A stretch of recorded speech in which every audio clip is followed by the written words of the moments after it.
Good Morning Business, le débrief de la matinale.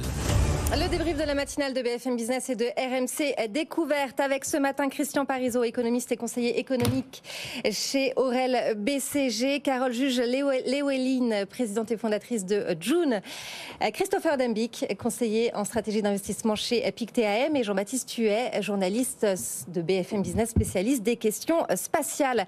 On commence par évidemment cette réunion cruciale de la BCE aujourd'hui, réunion cruciale pour les économies européennes, décision de politique monétaire très attendue. On retrouve Laure Closier depuis Francfort. Laure, il n'y a pas beaucoup de suspense, on s'oriente vers une baisse. Oui, évidemment, 0,25 points, c'est ce qui est anticipé par les marchés, c'est ce qui est annoncé par les gouverneurs, notamment François Villeroy de Galhau qu'on a croisé il y a quelques instants et qui disait effectivement aujourd'hui aucun suspense. Le problème c'est et après, c'est la suite, quel est le calendrier de baisse des taux. A priori une pause dès juillet, ça pourrait ensuite donner un calendrier trimestriel avec d'autres baisses attendues. Le problème c'est l'inflation. Est-ce que cette inflation en zone euro est vraiment terrassée? On a eu des chiffres vendredi dernier sur le mois de mai avec une petite hausse, on est à 2,6% sur un an, c'est plus qu'au mois d'avril. Alors évidemment on est très loin des 10-11% qu'on a connus en octobre 2022, mais quand même le signal n'est pas terrible. Et puis on a ces prix du fret qui augmentent très fortement, ces matières premières sur certains points qui sont quand même très élevés encore. Donc cette question de l'inflation, c'est une épine dans le pied pour la Banque Centrale Européenne. Et puis il y a la Fed, d'un côté américain, ce pivot annoncé par Jérôme Powell se fait attendre. On aurait une décorrélation entre les décisions de la Fed et de la Banque Centrale Européenne. Pour combien de temps ça peut durer? Toutes ces questions, Christine Lagarde y répondra. 14h15, décision de politique monétaire. 14h45, conférence de presse. Et puis interview exclusive de Christine Lagarde. Ça, c'est demain à 8h15. Les rendez-vous sont pris. Merci beaucoup Laure Closier, Christian Parizeau. La question désormais, la baisse est actée. C'est quoi la suite? C'est une bonne question parce que d'une part, faut être honnête, on a plutôt des indicateurs qui sont un petit peu plus positifs sur l'économie européenne. Donc ça veut dire que la politique monétaire ne pèse pas excessivement négativement sur la croissance. Alors je ne dis pas qu'il n'y a pas des secteurs qui souffrent, l'immobilier, il y a plein de secteurs aujourd'hui qui sont très clairement pénalisés par la politique de la BCE, mais il n'y a pas un signal de récession prochain de l'économie européenne. Donc ça lui laisse du temps pour ajuster sa politique monétaire. Et puis il y a un autre élément, moi je dirais que c'est pas l'inflation qui les inquiète le plus, c'est plutôt le fait que les salaires progressent trop vite par rapport à la productivité. C'est-à-dire que si je vous augmente, mais que vous êtes beaucoup plus productif, c'est pas très inquiétant pour la BCE. C'est pas gênant finalement. Votre productivité absorbe le hausse du coût du travail. Aujourd'hui, on est sur un coût du travail qui reste encore très fort, même s'il ralentit, mais avec des gains de productivité qui sont négatifs dans la zone euro. Ça veut dire que ce qu'on appelle les coûts salariaux unitaires, coût total du travail moins gain de productivité, sont aujourd'hui très élevés. Et c'est pas compatible à moyen terme avec une inflation à 2%. Et c'est ça surtout qui les inquiète, parce que la dynamique d'inflation, il peut y avoir des bosses. C'est Madame Lagarde elle-même qui nous avait dit qu'une petite réaccélération de l'inflation, c'était assez attendu par la BCE. Au mois de mai, c'était attendu. Voilà, il y a des effets de base, il y a plein d'éléments un peu techniques qui jouent. Donc ces bosses-là, ça les inquiète pas outre mesure. Par contre, le vrai noyau dur, ce qui fait vraiment l'inflation et ce qui fait que l'inflation dure, c'est quand vous avez une boucle prix-salaire, lorsque les hausses de salaire entraînent l'inflation. Justement, ces hausses de salaire en Allemagne, Aude Guez, économiste chez S&P, disait à l'instant à Laure Closier depuis Francfort que il y avait eu 4,7% de hausse de salaire en moyenne pour Allemagne. Pour la zone euro. En Allemagne, on est à 6. Et pour l'Allemagne, elle disait que c'était un rattrapage finalement. Oui, et que l'année prochaine, ça serait la même chose. Je suis entièrement d'accord, c'est un rattrapage. On est tous d'accord que ça va ralentir, que ça va pas rester à 4,7 et que l'indicateur va baisser. Puis on a des indicateurs avancés. On a notamment l'indicateur Indeed qui nous dit qu'on est plus proche des 3% que des 4,7. Donc, alors Indeed mesure juste l'inflation au niveau des offres d'emploi. Donc on voit qu'il y a quand même un vrai ralentissement. Mais encore une fois, le gros problème, c'est que la productivité du travail est négative. Donc même à 3% de hausse de salaire, alors vous allez me dire c'est pas énorme et je suis d'accord, mais à 3%, quand vous avez une productivité du travail qui baisse, ça veut dire que les coûts salariaux ne sont pas supportables. Donc on espère tous que ce ralentissement de la productivité est ponctuel, on espère tous que les salaires vont continuer à ralentir, mais attention, il y a beaucoup d'incertitudes. Je ne vous dis pas que je suis forcément négatif, et la BCE n'est pas forcément négative, sinon elle ne baisserait pas ses taux aujourd'hui, mais il y a encore suffisamment d'incertitudes pour qu'elle soit très prudente dans ses prochains mouvements, parce que le pire des scénarios pour elle, ça serait de baisser ses taux et de devoir les remonter ensuite en disant je me suis trompé, l'inflation va rester beaucoup plus durablement au-dessus de 2. Donc c'est pas les derniers chiffres d'inflation, à mon avis, qui sont vraiment le problème. C'est vraiment les salaires qui progressent trop vite au regard de la productivité du travail qu'on observe aujourd'hui. On espère que ce ralentissement de la productivité est que ponctuel et qui va réaccélérer dans les prochains mois. Donc vigilance sur les salaires pour vous, Christian Parizeau. Carole ? Il y a un sujet autour du salaire, c'est-à-dire que c'est pas un bouton sur lequel on peut appuyer et enlever entre guillemets à guise, parce qu'en fait on a des gens en face. Et en fait les gens, quand pendant 1 an, 2 ans, vous avez des augmentations salariales qui sont assez importantes, justement parce qu'il y a des effets de levier à cause de l'inflation, comment vous leur dites au bout de la 3e année, alors en fait par contre maintenant on va faire un rattrapage entre guillemets inverse, donc cette année tu auras 0 ou tu auras 0,5.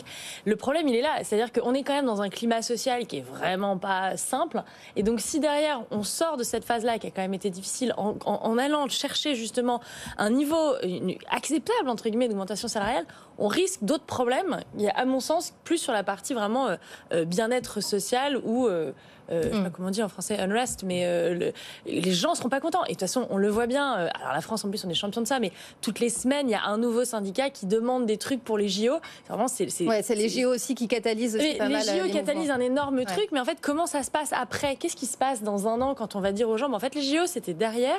L'inflation, c'est bon, maintenant, on n'a plus besoin d'augmenter vos salaires. Donc là où pendant 2-3 ans, vous arrivez, vous avez 3, 4, 5, 6%, on va dire, bon, bah, c'était génial cette année, mais tu auras 1%. Mais les gens, ils vont juste faire la gueule. C'est ça la conséquence, à mon sens, un peu intangible. Christopher Dembicq, donc la BCE devrait baisser ses taux aujourd'hui. Première baisse de taux. D'autres baisses attendues d'ici la fin de l'année. Aude-Guez, encore une fois, économiste de S&P, parlait d'une baisse en septembre, puis en décembre. Et la Fed, en revanche, elle tarde sur le sujet. Oui, il va y avoir un découplage forcé entre la politique monétaire de la Fed et celle de la BCE. Exactement, parce que du côté de l'économie américaine, vous avez une situation qui est complètement différente. Aujourd'hui, on voit qu'au niveau des taux, même sur le segment de l'immobilier, les taux élevés aux États-Unis ne pénalisent pas vraiment l'activité. On voit qu'on a très nettement un différentiel en termes d'investissement au niveau des entreprises. En Europe, les entreprises investissent très très peu, alors qu'elles investissent massivement aux États-Unis. Bien sûr, derrière ça, il y a du déficit public qui est bien utilisé.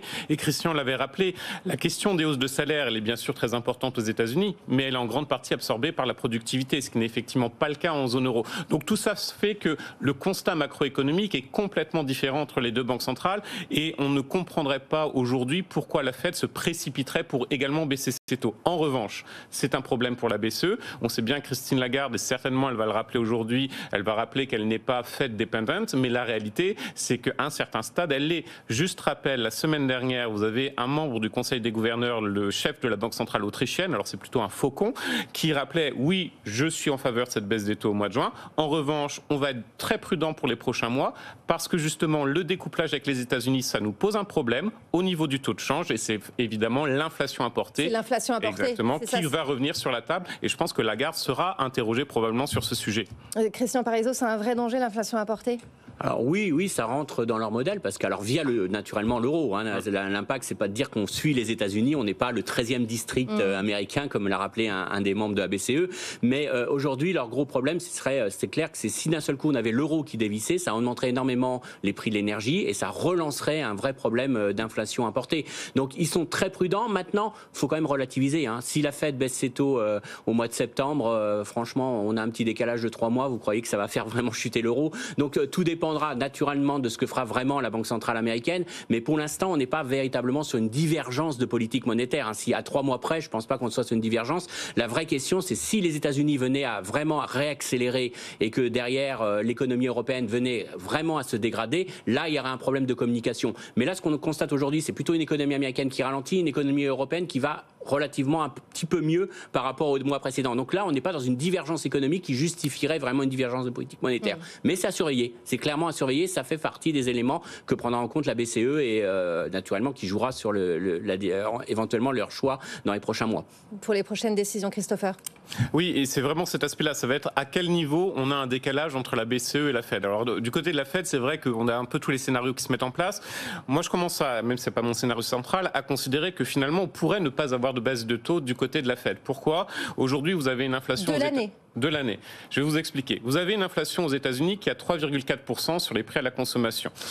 Selon mes modèles, on devrait être sur une inflation autour de 3%, un plateau au niveau de l'été, et ça va être très dur quand même de baisser les taux si vous avez une inflation à 3%, ou en tout cas il faudra sous 3% pendant plusieurs mois consécutifs. De mon point de vue, l'inflation elle va diminuer aux États-Unis un peu sous 3%, plutôt à partir du 4e trimestre. Plusieurs mois consécutifs, dans le meilleur des cas ça veut dire décembre, je doute que la Fed intervienne au moment de l'élection présidentielle. Donc la réalité c'est que le calendrier du côté de la Fed, il est très très lointain pour baisser les taux. C'est pas du tout le même que du côté de la BCE. Et effectivement, si on n'a pas de baisse de taux, une baisse de taux en décembre potentiellement, avec finalement pas un calendrier extrêmement important de baisse de taux en 2025, ça peut causer un problème effectivement en termes de décalage de politique monétaire. Le réel souci, c'est qu'on voit l'amorce. On sait qu'on a ce pivot du côté de la BCE, on a eu d'autres banques centrales. Ce sera plus tard du côté de la Fed, mais concrètement, on n'a pas beaucoup de visibilité sur la suite. Et Laure le disait dans un tweet ce matin, il y avait beaucoup de brouillard à Francfort et effectivement, on voit le premier pas, mais par la suite, ça va être compliqué. Il n'empêche, est-ce que cette première baisse de taux, ça va permettre de relancer certains secteurs de l'économie européenne comme l'immobilier, Christian Parizeau ? Alors oui et non, parce qu'on s'aperçoit qu'une grande partie de cette baisse des taux actée aujourd'hui est déjà dans le comportement, hein. Notamment les banques commerciales européennes ont déjà répercuté en grande partie cette baisse des taux. On l'a eu dans l'enquête que mène la BCE auprès des banques commerciales européennes qui ont montré qu'elles avaient déjà répercuté, déjà assoupli. Donc l'impact sera relativement minime. Ce qui jouera beaucoup, c'est surtout les anticipations. Mais comme on vient de le dire, Madame Lagarde va nous dire on est data dependent. Ça veut dire que je vous donne aucune idée de ce que je vais faire dans l'avenir et je mets volontairement le flou. Donc du coup, ça va rendre très très complexe derrière les banques parce que si je vous dis, par exemple, si elle nous disait très clairement je baisse les taux au mois de juillet ou septembre, les banques le répercuteraient dès aujourd'hui. Donc on voit qu'on va être quand même sur une position d'attente. Donc c'est acté, les bonnes choses sont déjà actées. L'avenir est beaucoup plus incertain, donc ça ne justifie pas forcément qu'on soit hyper optimiste lié au facteur baisse des taux. Et on va suivre évidemment le discours de Christine Lagarde scrupuleusement, son vocabulaire scrupuleusement cet après-midi en direct sur BFM Business, édition spéciale à partir de 14h. On passe au scandale des airbags défectueux qui prend de l'ampleur. Selon le Parisien, Stellantis serait en passe de rappeler 8 millions de véhicules, en plus des 530 000 déjà visés par un rappel début mai, en cause des airbags défectueux, donc de l'équipementier japonais Takata, qui a fermé boutique depuis. Carole, un rappel de produits de cette ampleur, c'est dévastateur pour un groupe, même pour Stellantis. Alors, c'est paradoxalement dévastateur pour des boîtes qui sont beaucoup plus petites. C'est-à-dire qu'un rappel sur des boîtes qui sont très petites, c'est peu ou prou la fin qui se profile derrière. J'ai regardé un petit peu les données justement pour voir c'était quoi les plus gros rappels sur les 15 dernières années. Et c'est vraiment un mélange entre l'industrie pharmaceutique et l'industrie auto. Donc en effet, Takata, c'est le plus gros de tous, c'est 24 milliards, ça dure depuis des années. Donc ça, c'est sûr que c'est un vrai problème. Mais d'un point de vue des fabricants de voitures, il y a différentes situations. Il y a eu Volkswagen en 2015 qui a quand même rappelé, je crois, 11 millions de voitures. Avec le Dieselgate. Exactement, avec le Dieselgate. Ça leur coûte 18 milliards. Derrière, l'action Volkswagen, elle descend, elle remonte un peu, mais grosso modo, elle reste un petit peu flat. On a la même chose avec General Motors aux États-Unis en 2014. Ça leur coûte 4 milliards. Ils rappellent 30 millions de véhicules, donc pareil, c'est énorme. Conséquence, action un peu flat, mais il y a des bons exemples. On a eu Toyota qui a rappelé pour 3 milliards. Ça leur a coûté 3 milliards, le rappel qu'ils ont eu en 2010. Et Toyota, l'action depuis, elle va très bien. Donc, je pense qu'il y a deux possibilités. Soit c'est vraiment bien géré et c'est anticipé. Le problème de cette situation, c'est la qualité de la gestion de la crise. C'est-à-dire que n'importe quelle entreprise, qu'elle soit petite ou grosse, peut passer par des très très grosses crises comme ça. Mais c'est la qualité de la gestion de la crise et comment faire que ça ne s'endigue pas et que ça ne révèle pas un problème plus gros. Boeing, par exemple, problème 1, puis 2, puis 3, puis problème 48. À la fin, ça donne des effets qui sont une méfiance absolue dans le produit, des répercussions au sein de la gouvernance, etc. Pour l'instant, on n'en est pas là. Donc, je pense que ça va vraiment dépendre de la qualité de la gestion de la crise par Stellantis, parce que je pense que là où General Motors, par exemple, n'a pas forcément bien géré les effets de communication, l'après, je pense que Stellantis est bien armé. Donc, pour moi, c'est clairement c'est pénible. Ça va leur coûter beaucoup d'argent, ça c'est un fait. Mais ils ont provisionné d'ores et déjà 1 milliard d'euros. Ouais, mais je pense qu'un milliard, c'est pas assez. Je pense que ce sera plutôt. Ah bah oui, c'est que le début là. C'est pour les premiers airbags. C'est pas assez, mais au-delà de ça, je pense que ce qui fait que certaines marques réussissent à s'en sortir ou pas, c'est vraiment la qualité de la gestion de l'après. Et on le voit, tous ceux qui se sont plantés, ce sont qui ont soit tué énormément de gens. Il y a eu une entreprise aux États-Unis qui a tué, je crois que c'était 300 personnes à cause de la salmonelle sur du beurre, du peanut butter. Bon bah voilà, l'entreprise derrière, rideau au revoir, parce que quand ça tue beaucoup de gens, les gens n'ont pas ce côté on va pardonner entre guillemets cette erreur. Et c'est un parallèle intéressant avec Boeing, puisque finalement maintenant les gens en sont à un stade où ils ont peur de monter dans un avion Boeing, alors que après le premier incident Boeing, les gens n'étaient pas en mode je vais éviter de monter dans un avion Boeing. Maintenant on en parle beaucoup. Alors Boeing justement, Boeing qui a réussi le lancement de Starliner hier. L'espace, on va en parler puisque ça y est, Jean-Baptiste Huet, on a une date pour le premier lancement d'Ariane 6. Il est prévu le 9 juillet. Le défi est de taille parce qu'il y a 4 ans de retard sur le programme. On est entre 3 et 4 ans de retard et il y a surtout une pression assez incommensurable sur les équipes qui sont sur place. Déjà, vous l'avez dit, 3 ans de retard. Il a fallu se mettre d'accord sur des procédés techniques, ça a été compliqué. Il y a eu des désaccords très profonds qui sont apparus entre les différents États européens, ce qui fait dire d'ailleurs que cette Ariane 6 est sans doute, dans le cadre des lancements, un des derniers programmes communs européens. L'avenir, le sens de l'histoire va plutôt vers le New Space, c'est-à-dire l'arrivée des entreprises privées des nouveaux acteurs. Des nouveaux acteurs, on le voit avec SpaceX, qui s'occupe d'envoyer des fusées depuis maintenant plusieurs années avec la facilité qu'on connaît.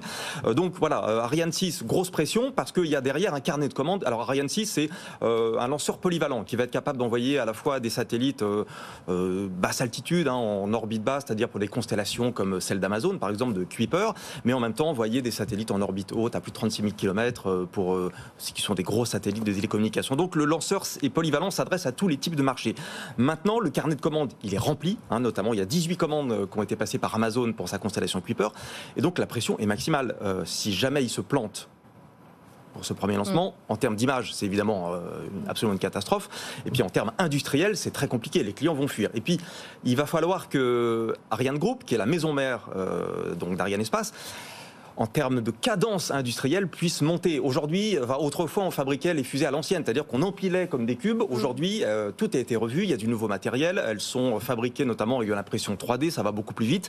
La fusée arrive sur son pâtir à l'horizontale et elle est redressée au dernier moment. Donc, en termes de logistique, il y a beaucoup de choses qui changent, mais les cadences vont évoluer. Il va falloir être vraiment très très bon. SpaceX. Alors mais c'est ça, c'est toute la difficulté, c'est que Ariane 6 aujourd'hui ce n'est pas un lanceur réutilisable comme SpaceX. Est-ce que le défi il n'est pas là aujourd'hui dans le secteur ? On a dans Ariane 6 ce que l'Europe sait faire de mieux et de moins bien. De mieux, technologiquement, on a des ingénieurs exceptionnels, on a des technologies de pointe qui sont parfaites, mais en termes de vision, de stratégie, on est complètement à côté.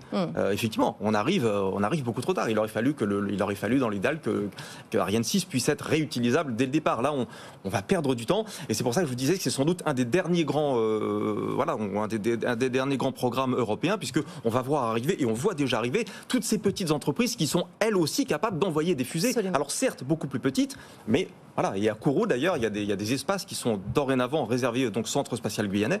On a des pâtirs qui sont réservés dans les années qui viennent à ces petits lanceurs, à ces micro-lanceurs qui vont capter une partie très importante du marché des satellites dans les années qui viennent aussi. Il n'empêche, si le décollage d'Ariane 6 réussit, l'Europe va récupérer un accès souverain à l'espace, et ça, c'était quand même le bienvenu. Alors ça, c'était quand même hallucinant. Enfin, on n'a pas eu de chance, c'est vrai, mais depuis plusieurs mois, on n'a pas d'accès souverain à l'espace, ce qui est quand même incroyable. On n'est pas capable d'envoyer nous-mêmes nos satellites. Pourquoi ? Parce que Ariane 5 est en fin de vie, parce qu'on a eu la guerre en Ukraine. Il y a la guerre en Ukraine avec la Russie, avec laquelle on avait un partenariat pour les lanceurs Soyouz. La Russie a tout récupéré. Et puis on avait un autre lanceur léger Vega qui a des problèmes techniques et qui est suspendu. Donc on ne pouvait plus envoyer de satellites.